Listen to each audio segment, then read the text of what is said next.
Hey, good evening, everyone, and welcome to this public lecture organized by the Center for Comparative and Public Law at Hong Kong U on developments in LGB human rights in Europe, Taiwan, and Hong Kong since 2020. We're very fortunate to have Professor Robert Wintemute. He is a professor of human rights law at King's College London and a leading global expert in this field. I understand Professor Wintemute has been to Hong Kong on several occasions previously, but this is actually his first time at Hong Kong U, so we're very pleased to welcome him to campus. He did give a public lecture 3 years ago, but it was on Zoom because of the pandemic, so it's really wonderful to have him here in person. In many ways, this is an ideal time to be discussing this topic and drawing on Professor Wintemute's expertise.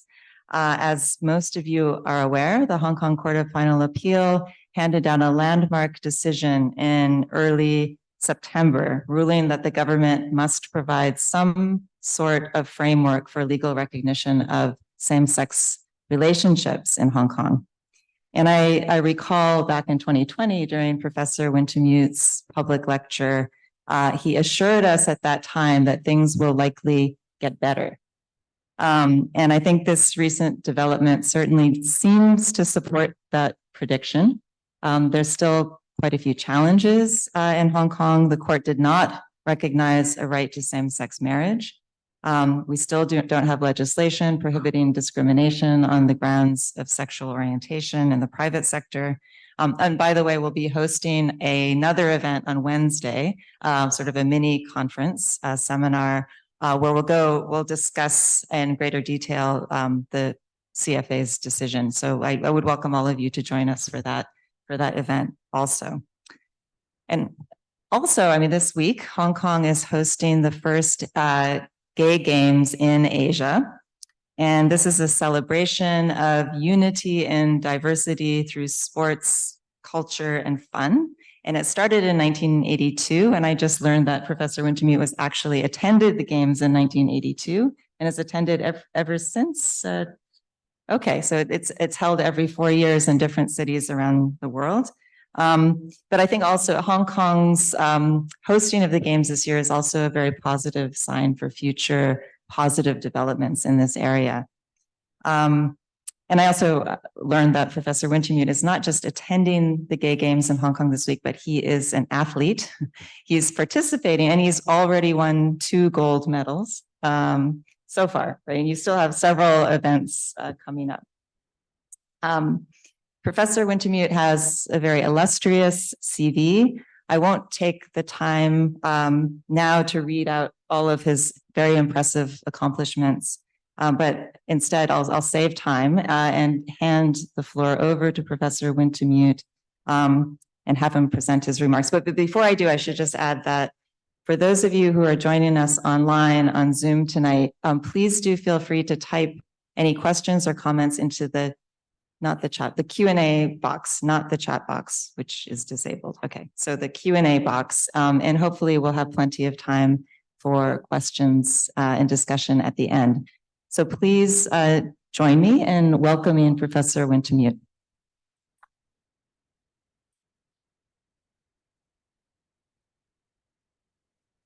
I'm delighted to finally make it onto the campus of University of Hong Kong. I was supposed to come in February 2020 when the pandemic started, and eventually gave the Peter Allen Memorial Lecture from my dining table in my apartment in London.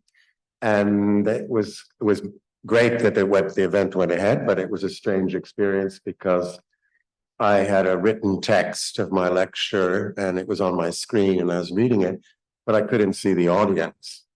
And so I was reading away and wondering, I wonder if the internet connection has failed or something. I could have been talking to myself for the whole time. So it's much, much better when you can see the faces of the people that you're talking to. And that's a great pleasure today. While I think of it, the lecture was published. I think this is where I need to share screen. So, yeah, it's in Hong Kong Law Journal 2021, volume 51. There. So basically, most of what I would have to say is in that published lecture. So that frees me up for just updating and more discussion time, etc. Yeah, and then before we start, back to the gay games. I did the New York bar exam in July 1982 and was on holiday in California in August 1982 and happened to be in San Francisco for the first gay games. So I was a spectator that time. I went to some of the sports and I went to the closing ceremony, which I found very inspiring. It actually had an effect on my life because I recall there was a lesbian author named Rita Mae Brown who may have had a relationship with Martina Navratilova at some point, but in her speech, she criticized lesbian and gay athletes for remaining in the closet to make money. And she urged them to come out. So the next day I flew to New York.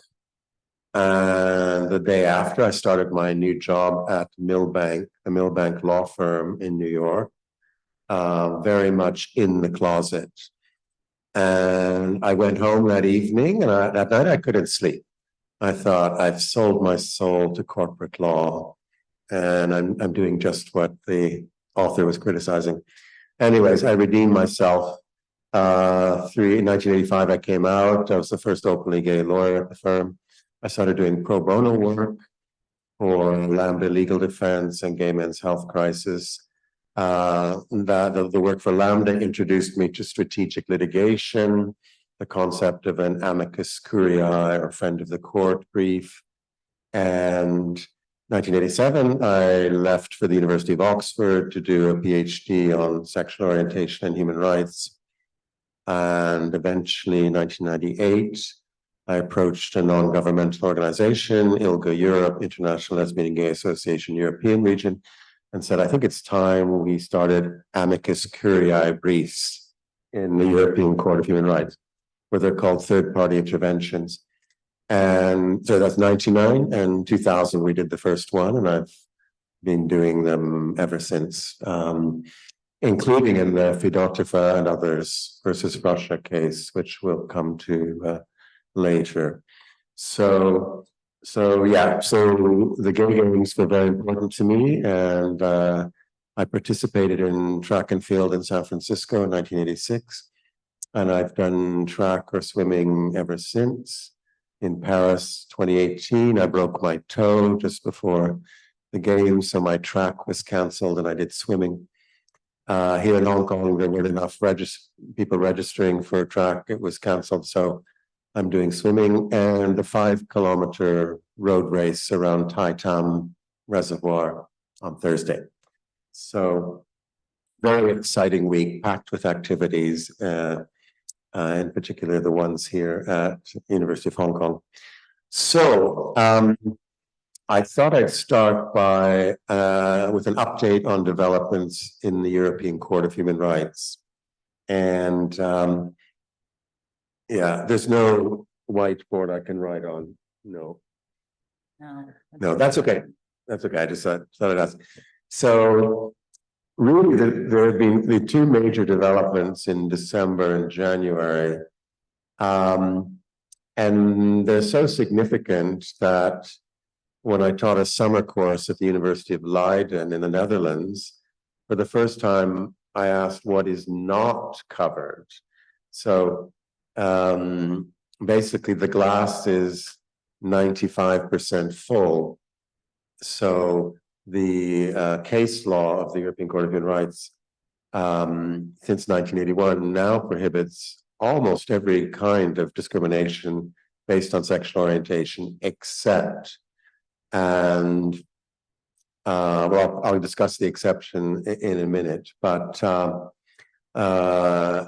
many protections have been built up over time that now it's easier just to look for what's missing or what's still to come.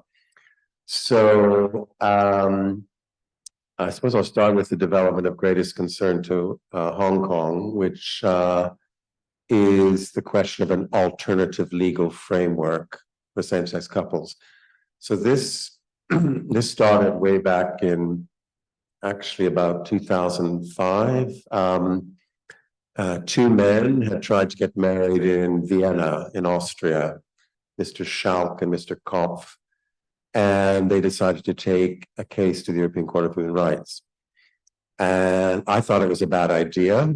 I thought they were going to lose, and I thought they'd set a negative precedent. They would be cited around the world. And with some other experts, I wrote to the advisor to the couple and asked them please not to take this case or to withdraw it. And well, strategic litigation isn't always so strategic, because once some litigants have their lawyer and they're off to court, it can be very hard to dissuade them. They want to see what they can achieve. So yeah, so initially I wasn't that enthusiastic about the case, but then what happens in the European Court of Human Rights is the application, as your document is called, is reviewed by the court. And then if you have an arguable case, it is communicated to the respondent government. So when it's communicated, your application is sent to the government with a list of questions for the parties, and both the applicant and the government are supposed to reply. So what happened then was the court asked, does Article 8 of the European Convention on Human Rights, right to respect for private and family life, require an alternative legal framework?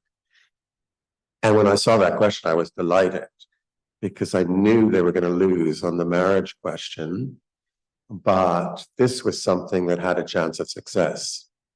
And so what actually happened in that case was the court scheduled a hearing, trying to remember the original date. I think it was January 2010.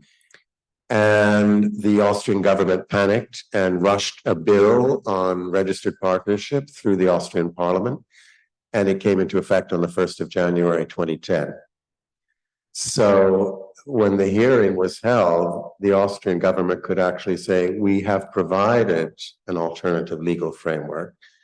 So the court split 4-3. 3 judges said they should have done it sooner. So they violated the couple's rights by not introducing it sooner. The 4 judges in the majority said not necessary to decide. In fact, they said it's a hypothetical question because Austria has done it, and we'll wait to rule on that question, whether there's an obligation to provide an alternative legal framework. So that question was deferred until July 2015, the case of Oliari and others versus Italy. Now, the Italian government did not rush through a registered partnership law, so the question had to be decided in Oliari, and the answer was yes, but in a kind of fractured way. So you had 4 judges in the majority and 3 judges with a concurring opinion. So they all agreed there was a violation of Article 8, but for different reasons. So the concurring opinion was particularly confusing and distracting, because basically you had 3 judges saying our reasoning only applies to Italy. Okay, now that's strange. At the time, the European Convention applied to 47 countries. So if Italy has to provide an alternative legal framework, why not every country? So that didn't make sense at all, really. And the majority judgment mentioned some relevant factors that were present in Italy, but not necessarily in Eastern European countries. So 2 of the highest courts in Italy had called on the Italian parliament to pass a law for same-sex couples. The European court referred to that. And they also referred to public opinion polls. showing that the majority were in favor of rights for same-sex couples. So that really weakened the Oliari judgment and created doubt as to whether this would apply in other countries. So after Oliari, there were pending cases against Russia, Ukraine, Bulgaria, Romania, Poland, all making the same argument. Oliari applies to these other countries. And so I drafted third-party interventions in cases against Romania, Poland, and Ukraine. But actually, when I tried to do it in the Russian case back in 2016, the court said no. Because they already had the intervention in Oliari, and maybe they thought there's nothing much new we need to know. But then what happened was the Russian case, Fedotova and others, was decided by the Chamber of 7 judges, which found a violation. And then the Russian government asked to have it referred to the Grand Chamber of 17 judges, and that request was accepted. So that gave another opportunity to apply to submit a third-party intervention, which I did in February 2022. And there was supposed to be a hearing in April 2022 before the Grand Chamber, and for complicated reasons, the applicants did not send the names of any lawyers who were going to argue the case. And I had actually volunteered to argue it, but my offer was declined. And the Russian government had recently invaded Ukraine, and they'd been expelled from the Council of Europe in March 2022. So they didn't send the names of any lawyers. So the hearing was canceled. But the judgment came out on the 17th of January. Let me get this right. 17th of January this year. And actually, normally I look at the vote count, but this time I didn't bother. There was a clear majority. It might be 14-3. I'd have to check. But the important thing was they basically said the principle of Oliari applies to all 46 Council of Europe countries. So that doubt was removed. And since the January judgment, the reasoning of the court has been applied in cases against Bulgaria, Romania, and Ukraine, each time by 7 judges. So this is now completely clear. I suppose another factor I should mention with Oliari was on the 20th of July, 2015, a friend who lives in the Cayman Islands with an immigration problem, similar to QT here in Hong Kong, asked me when the Oliari judgment would be coming out. And I said, oh, well, I think in maybe 2 years. It was behind in the queue, behind another case, and I thought the court would wait. And the judgment came out the next day, to my great surprise. And my suspicion about the timing was that the US Supreme Court decided Obergefell and Hodges on same-sex marriage on the 26th of June, 2015, and the European Court of Human Rights adopted its judgment in Oliari on the 30th of June. Very suspicious timing. I think the case was pulled out of the queue, and the court did the most it could. It knew it could not go for same-sex marriage in 46 countries. That would be too radical. At 47 at the time. But at the time, 24 out of 47, 51%, offered marriage or an alternative framework to same-sex couples. So the court took a risk. That's not a very big majority, but they were counting on the trend continuing. And fortunately, it did. So after the judgment, the number rose to 30. So it's now 30 out of 46, 65% of Council of Europe countries. So it's a very solid judgment now. affirmed by Fedotova. And Fedotova was cited by the Court of Final Appeal in the September decision. So that's a big development and very helpful for Hong Kong. The other one is not as well known. It's called DB and others versus Switzerland. Could I do a little search here without sharing? Yeah. Okay. Yeah. So yeah, it's DB and others versus Switzerland, 22nd of November, 2022. And so this deals basically with the right to a second parent, you could say.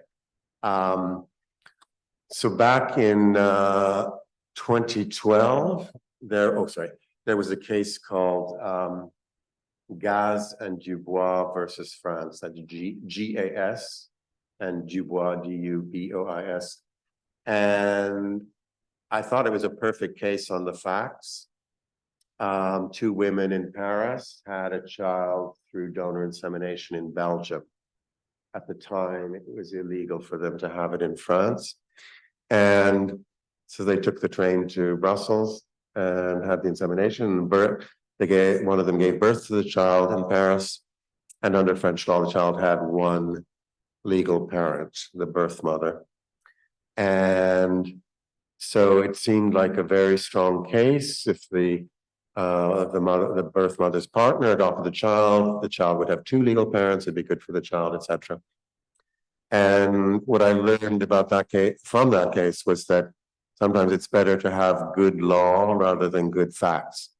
So the facts were good, very sympathetic, but the law was bad because French law said only a married opposite-sex couple could apply to adopt the child of one of the spouses.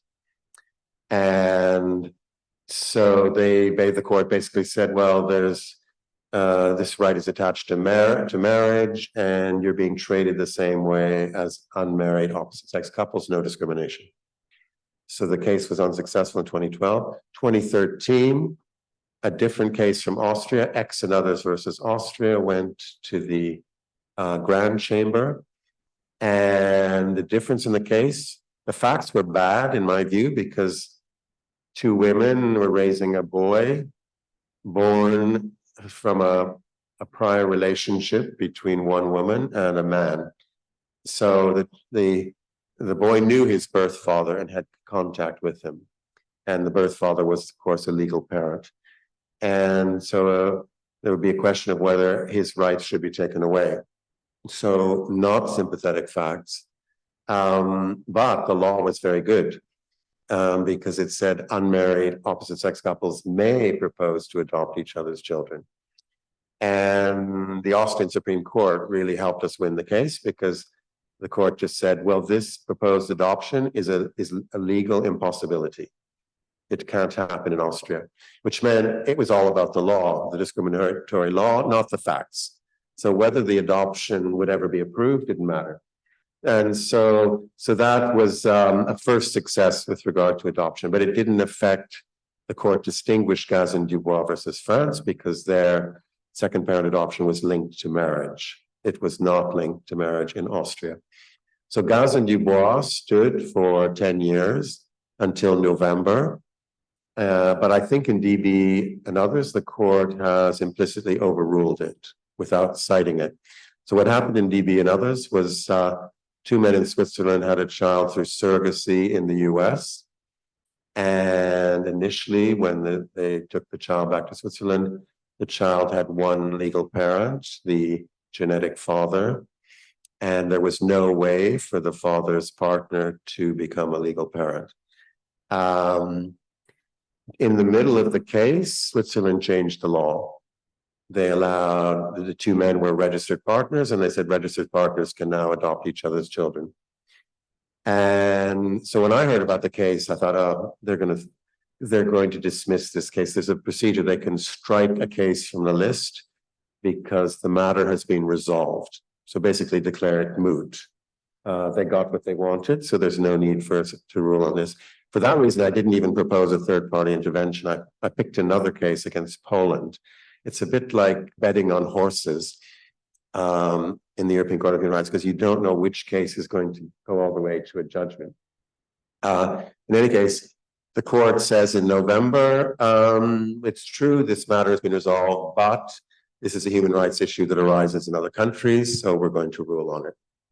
And I like to think that the third-party intervention had some influence because the concluding sentence appears in the judgment. So basically, our argument was the rights of the child should not depend on the sexual orientation of the parents.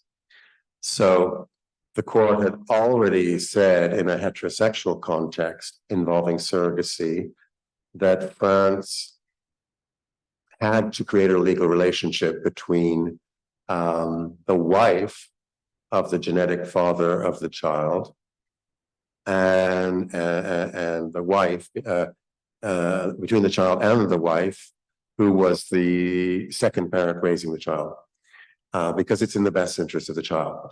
So, and that reasoning had also been applied in cases of surrogacy. Sorry, no, they'd applied it to the genetic father. But so it was hard to see how they could not extend that to a same-sex couple, because it was all based on the interests of a child already living with two men or two women.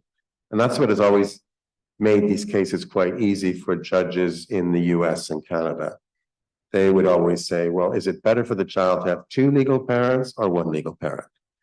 Two legal parents means two sets of legal support obligations, two sets of inherited rights, etc. Clearly, it's much better for the child. And in these situations, the child is not going anywhere. So it's not a question of competition with some ideal family that's going to swoop in and raise the child. The child is going to remain in the same home. It's just a question of whether the child will have more rights.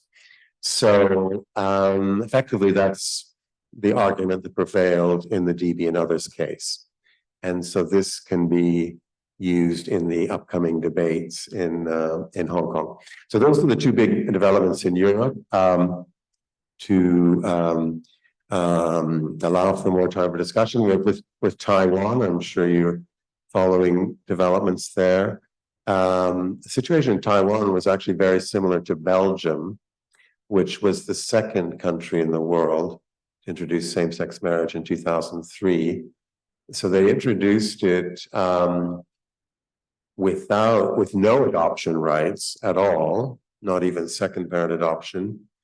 And the same rule as Taiwan, that you could only get married if your own country would allow a same-sex marriage.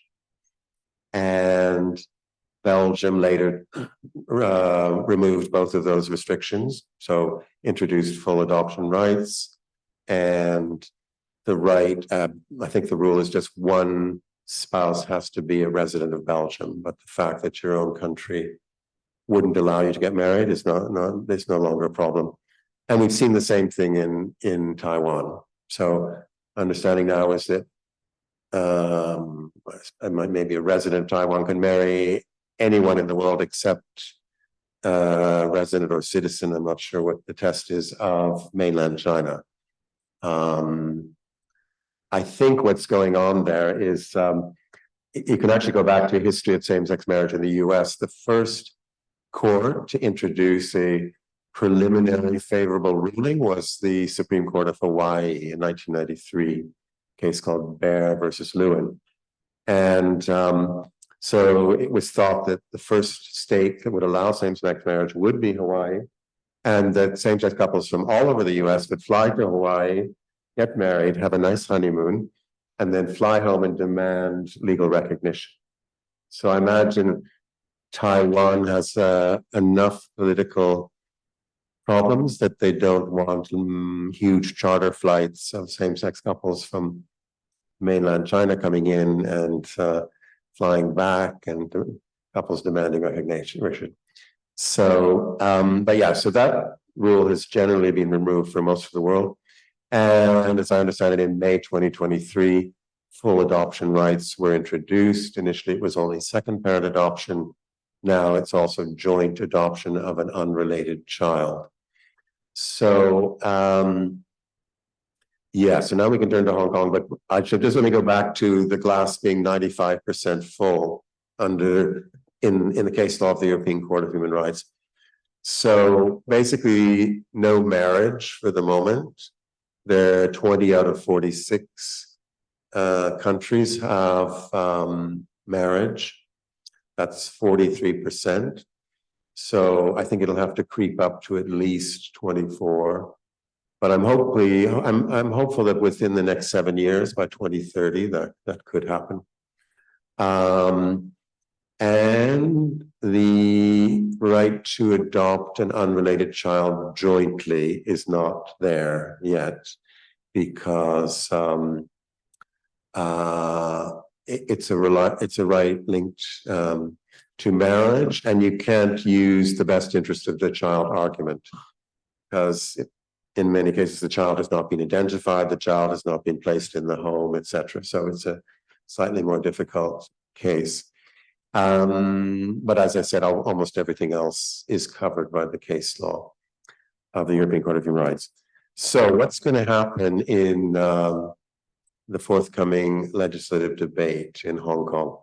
I've got a document, share screen. I need my assistant here. This is the Dublin one here.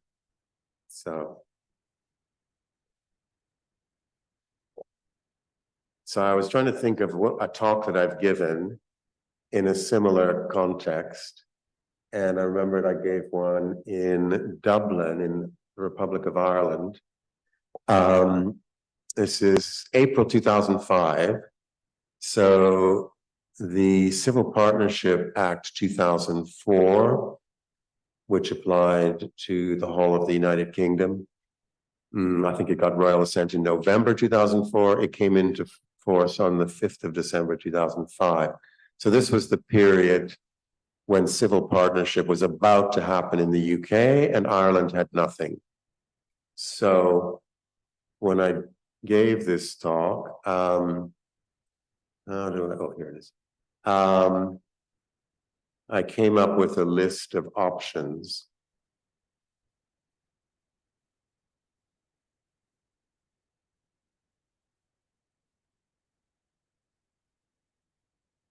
Yeah, here it's called recommended models in order of merit, 1 to 5. So number 1, open up civil marriage to same-sex couples without first creating an alternative registration system. And examples of countries that did that: Belgium, Canada, Massachusetts, Spain. Now, Spain did have some alternative frameworks at the regional level, but never at the national level. I think this is the best solution.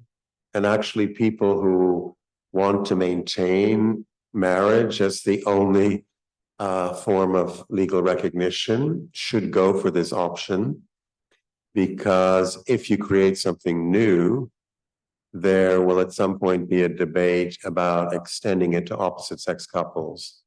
And we had that in the United Kingdom. From March to 2014, same-sex couples in England and Wales actually had more rights than opposite-sex couples. So if you went to your local register office, they would ask you, would you like a marriage or a civil partnership today? So you had a menu. And if you're an opposite-sex couple, it was marriage only. So that year, I met a very determined couple, Rebecca Steinfeld and Charles Keaton. They did not want to get married because of its historical baggage. And so I urged them to go to Chelsea Register Office and ask for a civil partnership. And they were turned down, and then they started a judicial review. And the case ended up in the Supreme Court in 2018. They won. And basically, they got a declaration of incompatibility under the Human Rights Act, which the Supreme Court found discrimination based on sexual orientation affecting family life. But as I always tell my students in anti-discrimination law, that gives the government two options. They can equalize up or down. They can let everyone have a civil partnership or say no one can have a civil partnership. Unfortunately, Theresa May decided to extend civil partnership. So the law was changed in 2019, and on the 31st of December 2019, I went to Rebecca and Charles' civil partnership party. So that was very nice. I actually think it's good to give people options. So I would be happy with that outcome in Hong Kong, but some people might say, no, we want to stop that. So let's just go for marriage. To be fair, to give full disclosure, the pattern in Europe has been to abolish same-sex registered partnership. So what happens is you start with registered partnership as an alternative framework temporarily, and then eventually you allow same-sex couples to marry, and then the registered partnership is abolished. But the UK has fought that trend, and we were the first to extend it. So yeah, so that would be my preferred option. Number two, create an alternative register system for all couples that is close as possible to marriage. So why wait? Just allow opposite sex couples to have access from the start. That happened in the Netherlands, in Quebec, in New Zealand, various examples. Third option is create an alternative register system close as possible to marriage using the simple method of subtraction. So you'll find this in the original Danish registered partnership law from 1989. There's a clause saying registered partners have all the rights and obligation of married couples, with the following exceptions. The main one was adoption rights at the time. Number four, the alternative is enumeration, which was the UK's approach.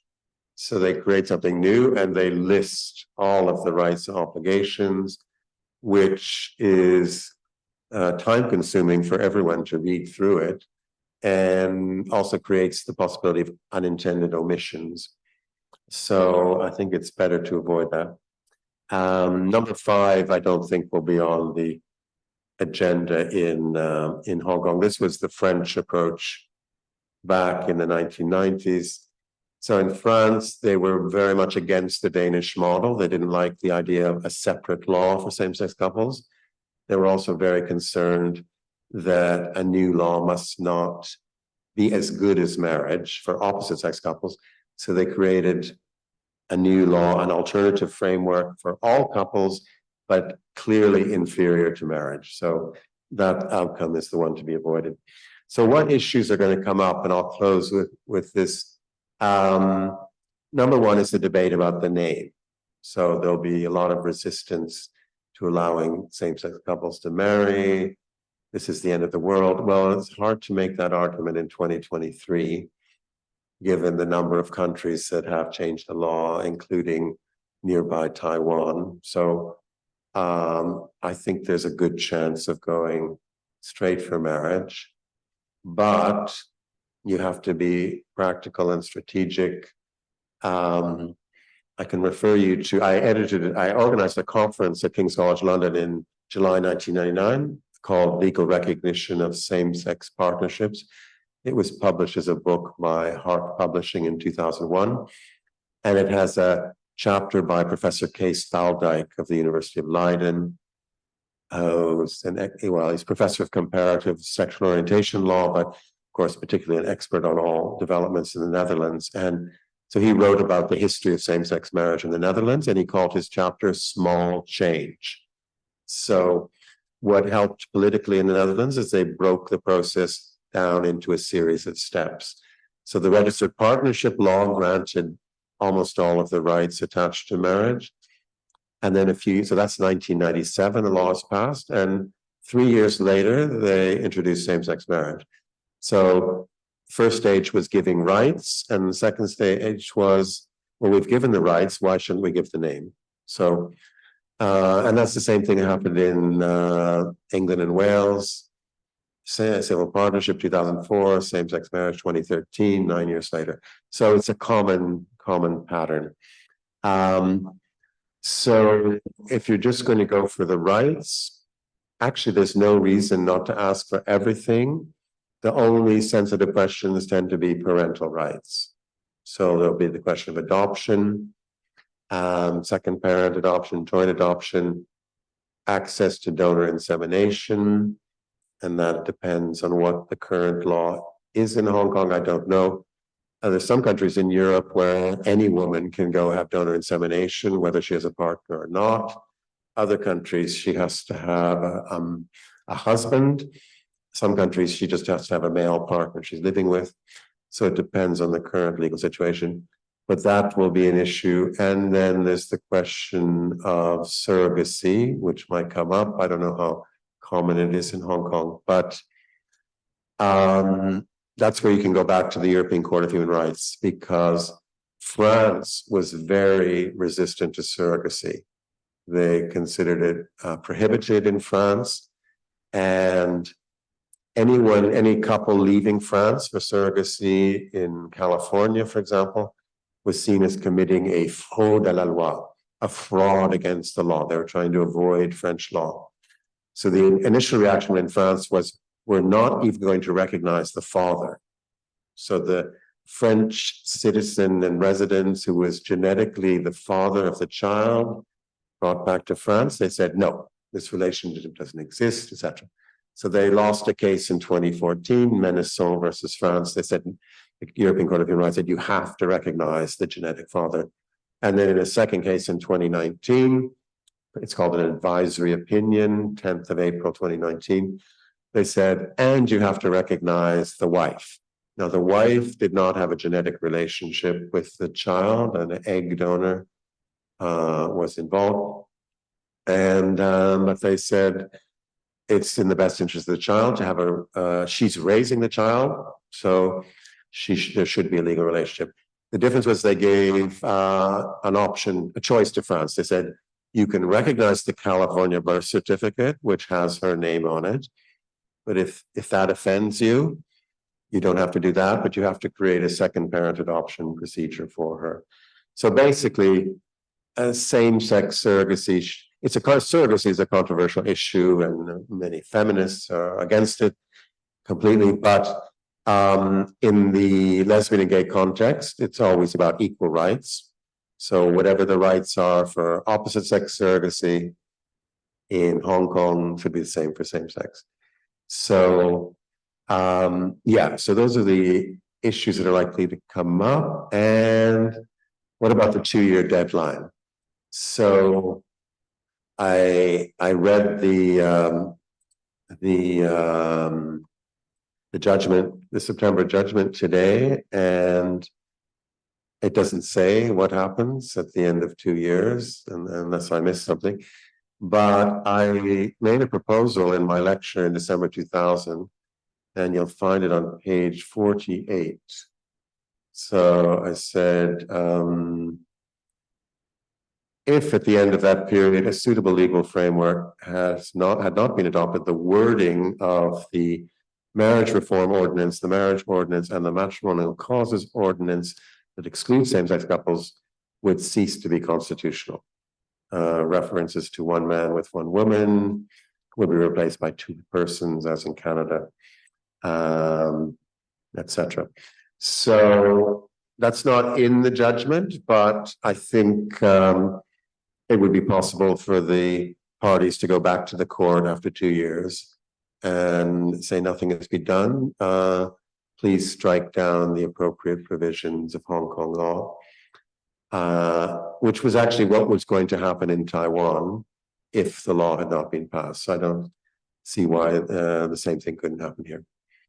Okay, thank you very much. I look forward to your questions and comments. Thank you. Thank you very much. Open the floor to any questions or comments. We do have one question actually on.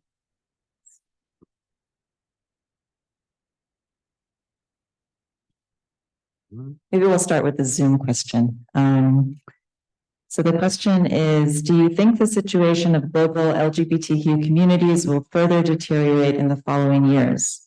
Given that LGBTQ rights issues are increasingly like ideological battles, as in China and Russia, actually much more antagonistic and aggressive against LGBTQ communities compared to 10 years ago.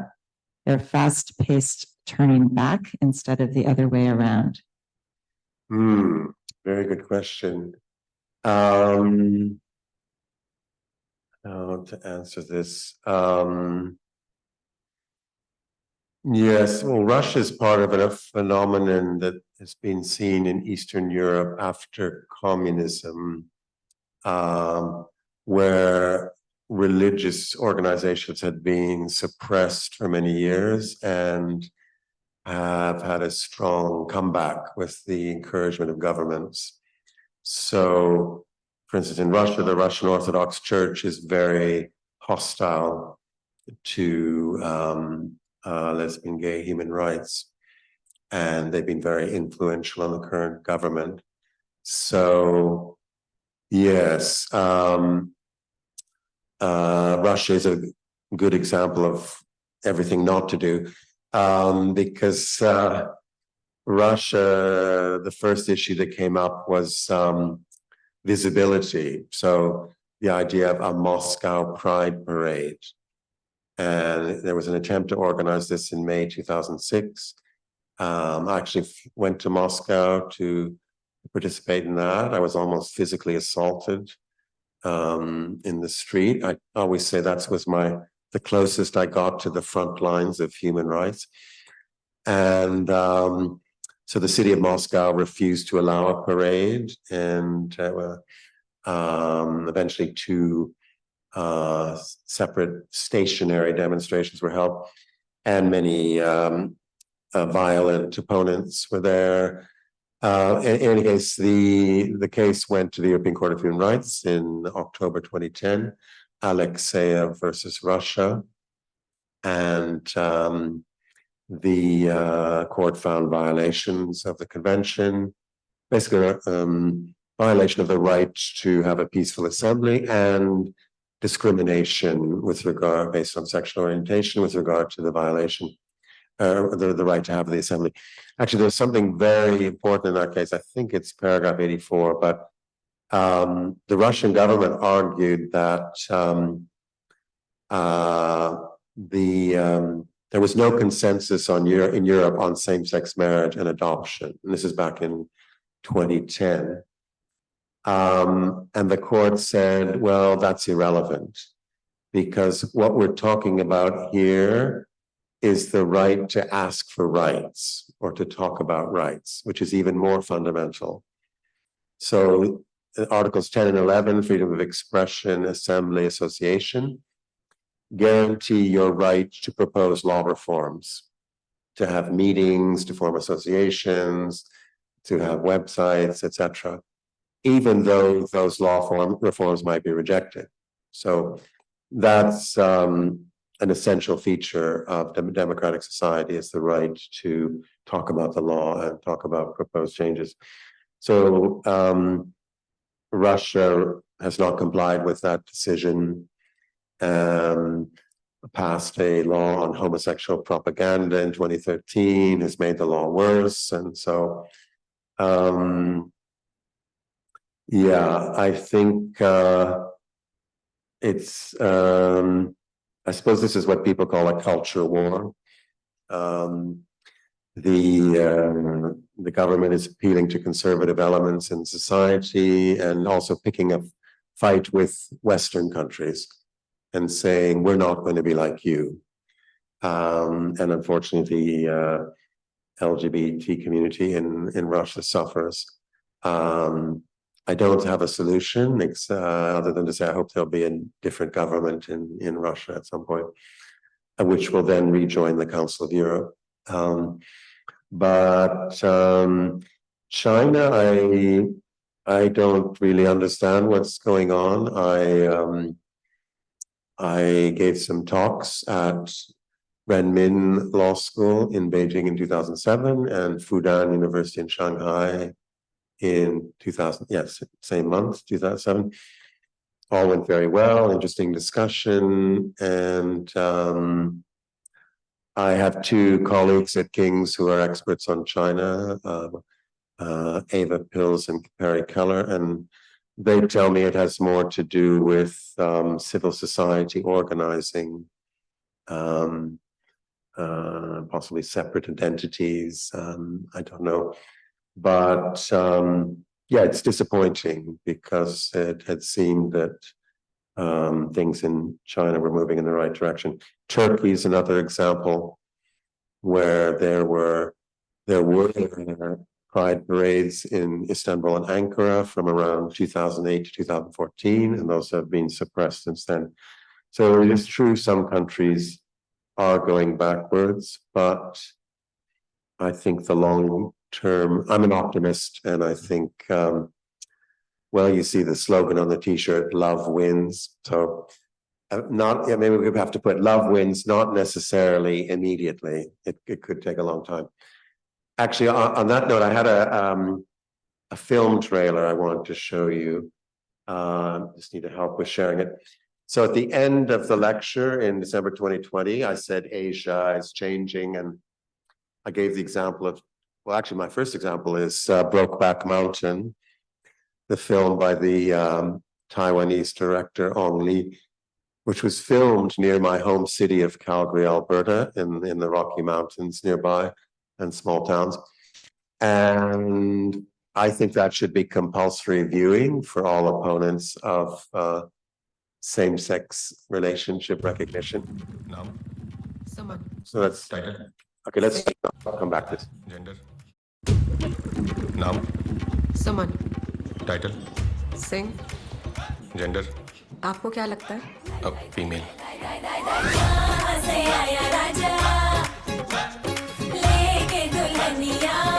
चार साल से जिद पकड़े बैठे हैं, इसी लड़की से शादी करूंगा। अरे नहीं करनी मुझे शादी वादी। 31 की हो गई है, तेरा भविष्य क्या है? गणित की टीचर बन जाती, साइंस पढ़ाती, पीटी टीचर बन गई, उसकी तो ट्यूशन भी नहीं होती है। चोरी चोरी जान चकोरी का जो भिड़ गया, देखो टाका जी। हेलो मैडम, सुनिए तो, आप फीमेल एज 31, हम भी 32 के लग गए, सेम कास्ट। मुझे शादी में इंटरेस्ट ही नहीं है। हमें पता है। क्या पता है? पर कोई टेंशन नहीं है, हम समझते हैं, आपकी रक्षा भी कर लेंगे। और लाया कहां से राजा बेटी सी दुल्हनिया बधाइयां दो। अगर आप और हम आपस में शादी कर लें, हमारे परिवारों की चिक चिक बंद हो जाएगी, फिर हम आराम से रह सकते हैं, लाइक रूममेट्स। चुंगी की ओर से लेना। वो तो लंबा पड़ेगा ना भाई। पुलिस को सिखाओगे कौन सा रास्ता लेना चाहिए? आईडी दिखाओ। आईडी। मुझे क्या दिखा रहे हो? उसे दिखाओ।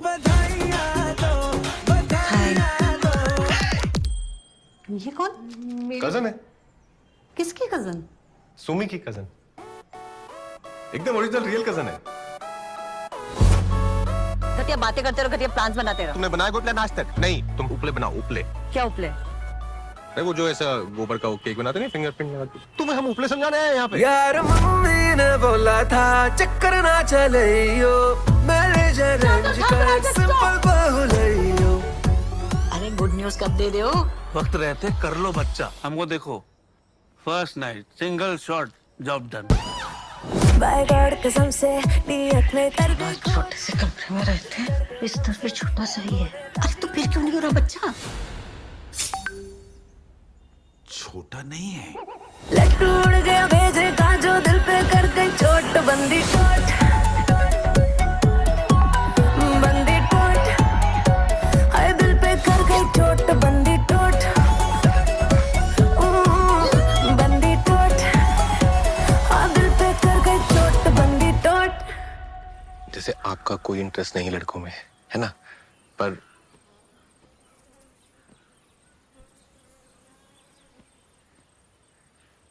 क्या?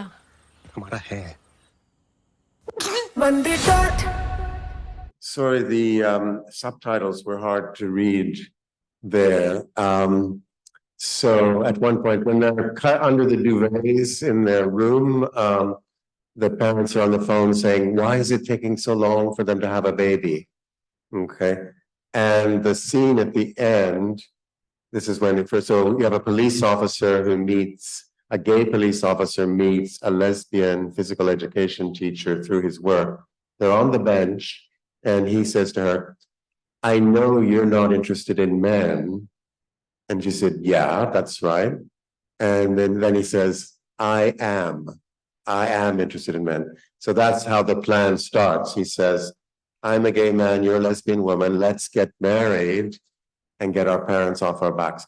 So what's so good about the film is they actually do it and you see the complications ensue. And there are some painful disclosures, etc. So I definitely recommend that film. So I think that is, although it can be very discouraging at times, it looks like big parts of the world are going in the wrong direction, but the long-term trump card we have, I suppose, is that people generally want their family members to be happy. And if you can come out to them and explain a traditional opposite-sex marriage isn't right for me, I'm going to be very unhappy, and so will my spouse.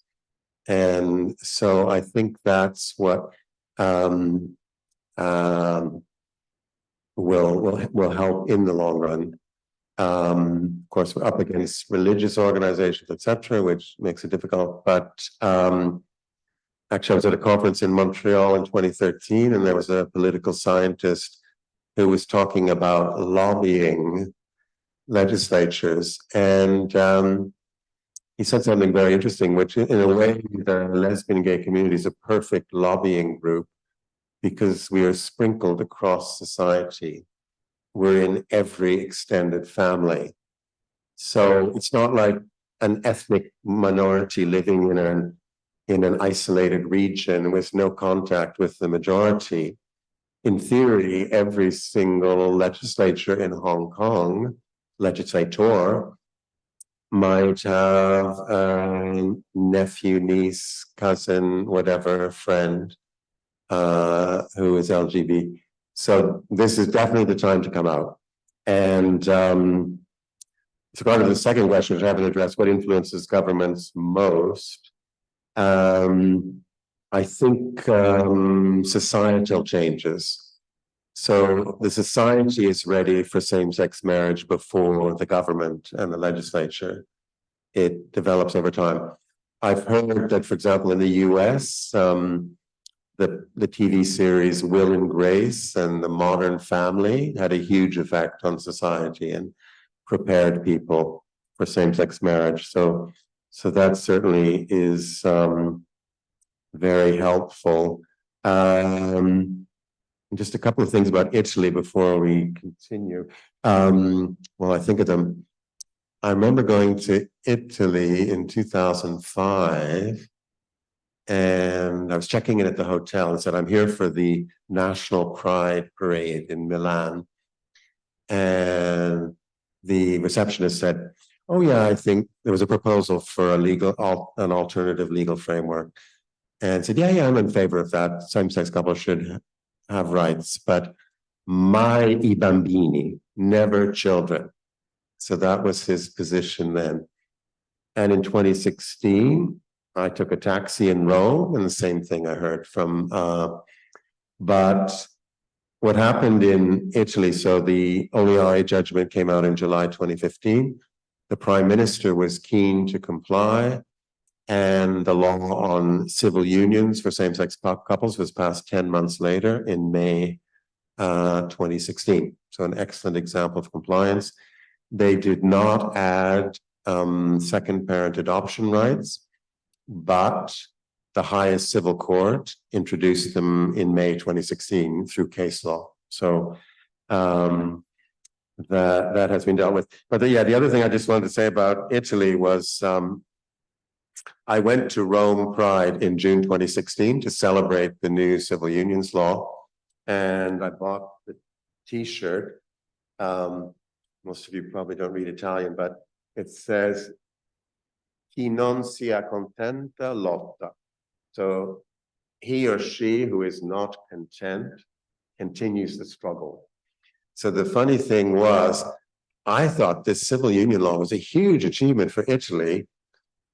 They were dealing with the world headquarters of the Roman Catholic Church, and they got this through the Italian Parliament.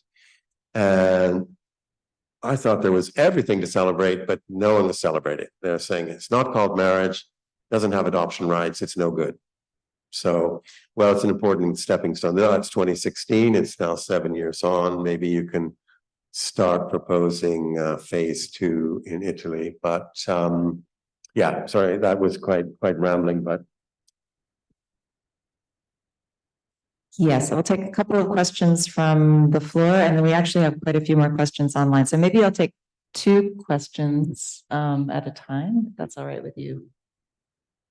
Thank you very much for the very thought-provoking lecture. I feel like I'm asking a really boring question after the movie trailer. So my question poses at the ICPR at the international level. Obviously, this is an area where you would see more progress in the European domestic context than the UN context. And I want to draw the attention also to the Jocelyn versus New Zealand ruling. And in fact, Dr. Lupa also in 2019 article discussed this in the context of Hong Kong, in the sense that, like just a very quick context so that we're on the same page, in the sense that whether the positions of the European Court of Human Rights and the Human Rights Committee is expressed in Chaka versus Austria and Jocelyn versus New Zealand are appropriate for the application in Hong Kong, can they be distinguished?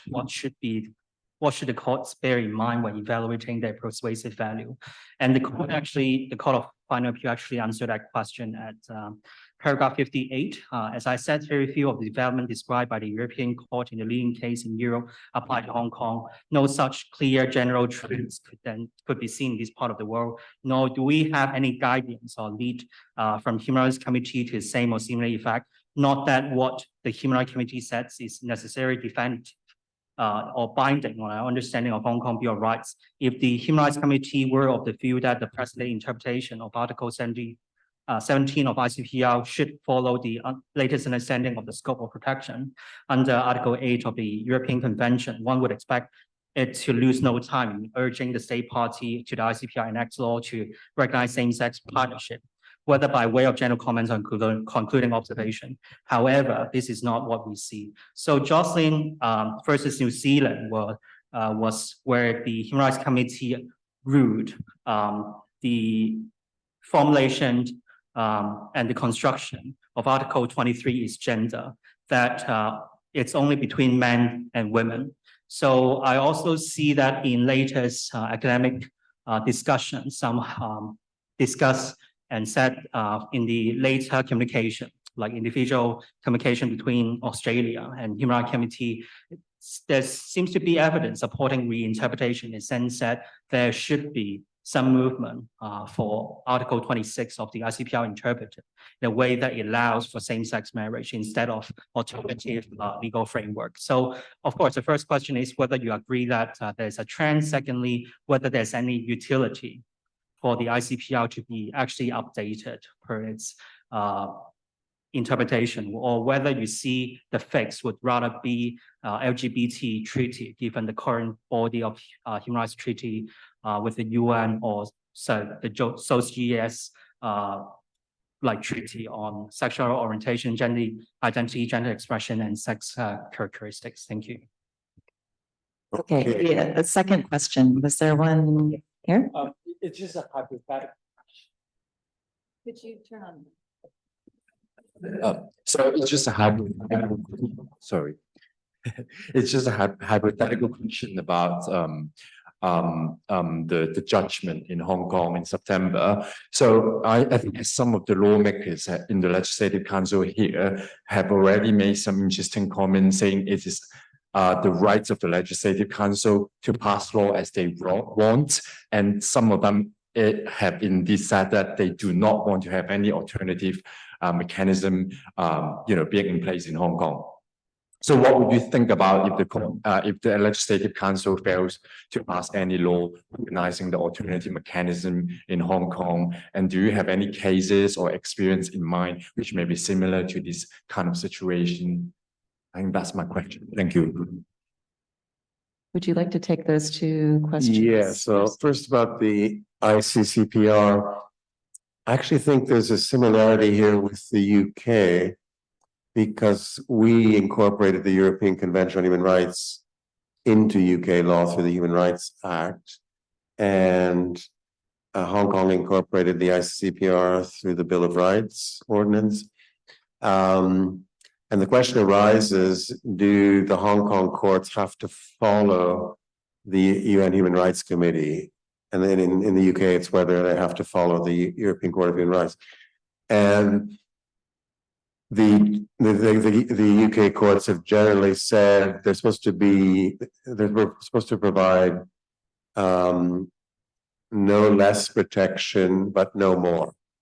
So that's what they've said a few times. So that they should not get ahead of the European Court of Human Rights, not be more generous. Now, I disagree with that, and there are a couple of cases where they haven't followed that. They have gone ahead of the European Court of Human Rights. So my argument in Hong Kong would be that the Hong Kong courts interpret the ICCPR for Hong Kong, so they can decide which judicial decisions from outside Hong Kong they find persuasive, and they don't need to limit themselves to the UN Human Rights Committee. Now, the thing about the Jocelyn case, remember I said I didn't like the Austrian case because I thought it was going to be unsuccessful. Nobody asked me about the New Zealand case. I might have said, wait. But in 2002, exactly one country in the whole world had same-sex marriage. So that made it quite likely that you'd get a negative outcome. I seem to recall there's something in a concurring opinion about specific rights.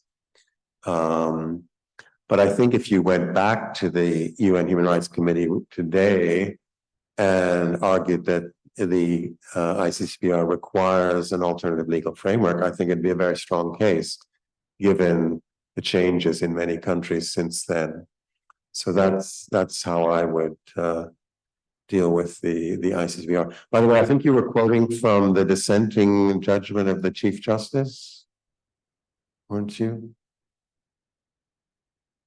Yeah, I mean, that's a tricky thing in court decisions. The judgments are published in order of seniority. So you read the Chief Justice and you're going along with this, oh, it's too bad they lost. And then you keep reading and the other four judges were in favor. So you have to be careful which parts you quote. As for what happens if, I think it's a question of the rule of law. The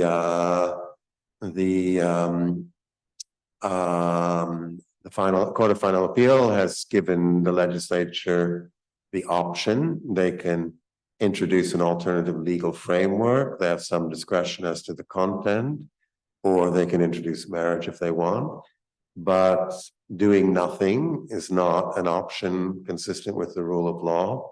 So I would think that the litigants should be able to go back to the Court of Final Appeal and ask for a remedy. And if the Legislative Council is not willing to create an alternative legal framework, there already is a legal framework in Hong Kong, and it's called marriage. And the court should be able to make the appropriate order to make same-sex marriage possible. I mean, just historically, the first case of this kind was November, December 1999, Baker versus State of Vermont. And the Supreme Court of Vermont said same-sex couples are entitled to all the rights attached to marriage. It's up to the legislature to decide what they call it. And the legislature decided on civil unions.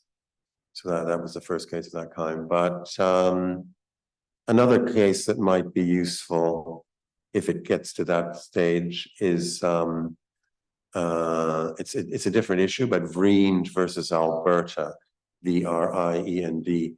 It was about anti-discrimination legislation.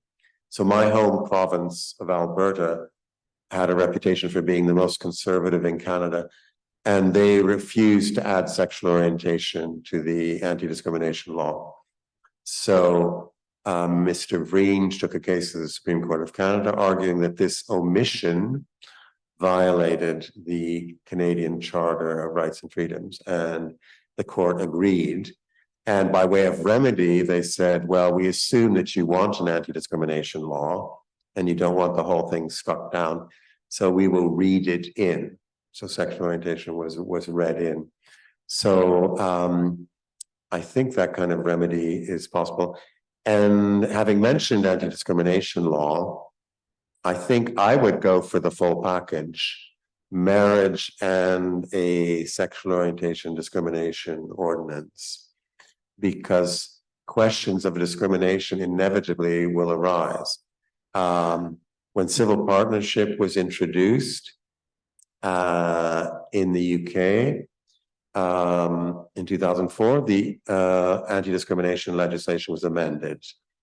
And you find that today you find it in Equality Act 2010, Section 23, which has to do with comparisons. And it says, so when you're making a comparison to try and establish discrimination, the material circumstances must be the same. So the question was, is being in a civil partnership rather than a marriage a material difference that might justify a less favorable treatment, or mean that it's not based on sexual orientation? And so the decision taken by Parliament was no. And this is written into the Equality Act. It says that the fact that someone is in a civil partnership rather than a marriage is not a material difference. So this can be relevant, for example, in relation to pension plans, especially in private companies. So do they have to provide a survivor's pension to an employee whose partner is in the alternative legal framework? Well, this was spelled out subject to some complications about retroactivity, which ended up in the Supreme Court in 2017. But yeah, so inevitably you're going to have the question of discrimination between couples in the alternative legal framework and married couples. That should be perhaps written into the law. And then, well, what about LGB individuals who are not in a relationship? They can face discrimination. So I think you should go for the whole thing, especially because logically, and this happens in most countries, you have an anti-discrimination law before same-sex marriage, because the anti-discrimination law is about the right to be open in society and to enjoy opportunities with regard to employment, education, housing, etc., without fearing discrimination. And once that protection is in place, then you can be open and say, oh, by the way, I'd like you to meet my partner. And that's where the registration part comes in. If you skip that step, you're in this anomalous situation where you have your nice ceremony for your alternative legal framework, and you go to work and you announce it to all your colleagues, and then you're dismissed. Okay, so that's a kind of strange form of equality. But it existed in the US from 2015 to 2020, because you had the right to same-sex marriage in 50 states, but I can't remember how many, at least 20 states, you had no protection against discrimination. And that was corrected by the Bostock decision of the US Supreme Court in 2020, holding that sex discrimination could be applied both to sexual orientation and gender identity. In my lecture, I suggested that that argument could be tried in a case in Hong Kong, given that there is a sex discrimination ordinance. So, but it would be better to have a specific one drafted in conjunction with the new law on same-sex couples. And unfortunately, I think we are out of time. There are quite a few more questions. I apologize for not getting to them online, but we do, as I mentioned at the beginning, have a almost full day seminar mini conference on Wednesday, where we really are going to get into a lot of the details of the decision, and we can talk more about the comparative cases and experience that Professor Wintemute has shared with us. And so thank you very much for an excellent, excellent lecture.